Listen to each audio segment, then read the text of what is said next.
Saudi അരാംകോയുടെ pipe ലൈനിൽ തകരാർ കണ്ടെത്തിയതിനെ തുടർന്ന് ജുവേമിയിൽ നിന്നുള്ള LPG കയറ്റുമതി താൽക്കാലികമായി നിർത്തി.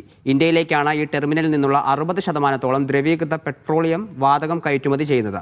ഇതോടെ ഇന്ത്യയിൽ ഉൾപ്പെടെ വില വർധനയ്ക്ക് സാധ്യതയേറി. സൗദി കിഴക്കൻ പ്രവിശ്യയിലാണ് അരാംകോയുടെ ജുഐമ ടെർമിനൽ.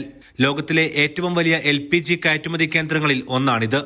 ഇവിടെ പ്രൊപ്പെയിൻ, ബ്യൂട്ടൈൻ എന്നിവ കൊണ്ടുപോകുന്ന ഡെലിവറി സിസ്റ്റത്തിലെ ട്രസ്റ്റൽ അഥവാ പൈപ്പ് ലൈൻ പാലത്തിന്റെ ഒരു ഭാഗം തകർന്നതാണ് കയറ്റുമതി നിർത്താൻ കാരണമായത്.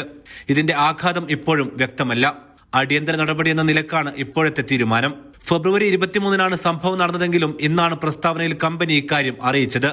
ചോർച്ചയുണ്ടായിട്ടില്ലെന്ന് കമ്പനി സ്ഥിരീകരിച്ചു. എന്നാൽ സുരക്ഷയുടെ ഭാഗമായി അടുത്ത ചില ആഴ്ചകളിലേക്ക് ജുഐമയിൽ നിന്നുള്ള പ്രൊപ്പെയിൻ, ബ്യൂട്ടൈൻ ഷെഡ്യൂളുകൾ റദ്ദാക്കിയിട്ടുണ്ട്. റാസ്തനൂർക്ക് സമീപമാണ് ഈ ടെർമിനൽ. ജുഐമയിൽ നിന്നുള്ള LPGയുടെ ശരാശരി പ്രതിമാസ കയറ്റുമതി ഏകദേശം 4.5 ലക്ഷം ടണ്ണാണ്. ഇതിൽ 60% ഇന്ത്യയിലേക്കും 15% ചൈനയിലേക്കുമായിരുന്നു.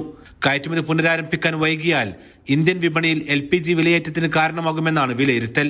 Aftab Rahman, media 1, Riyadh.